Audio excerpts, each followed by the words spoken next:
మనలో ఎవరైనా సైతానుకు అవకాశం ఇచ్చి వాడి ఆక్రమణకి గురైన వాళ్ళు ఉన్నారా? ఎస్, నా జీవితంలో సైతాను ప్రవేశించాడు, అణువణువున వాడు ఆక్రమించేస్తున్నాడు.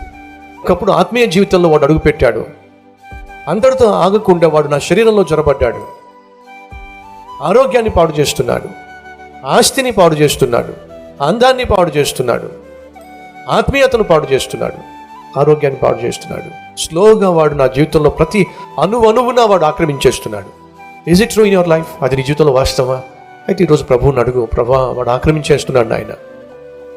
రోజుకు వాడు నన్ను, నా జీవితాన్ని, నా కుటుంబాన్ని, నా ఉద్యోగాన్ని, నా వ్యాపారాన్ని, ప్రతి విషయంలో వాడు జొరబడిపోతున్నాడు. అదే చెప్తున్నాను, ఈరోజు మనలో కొంతమంది లేక అనేక మంది జీవితంలో వాస్తవం సైతాను ఎంతో కొంత అడుగు పెట్టేశాడు.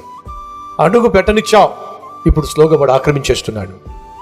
వాడు దేన్ని ఆక్రమిస్తాడో దాన్ని అపవిత్రపరుస్తాడు. జ్ఞాపకం పెట్టుకో. కాబట్టి ఈరోజు ఒక్కొక్క విషయంలో అపవిత్రమైపోతున్నావు. నీ జీవితం అపవిత్రమైపోతుంది. ప్రార్థన చేద్దామా? ఈ ఆత్మ, ఈ శరీరమే సైతాన్ యొక్క ఆక్రమణకి గురైనట్లయితే ఇంకంతకంటే దారుణం ఏముంటుంది? ప్రార్థన చేద్దామండి. రండి.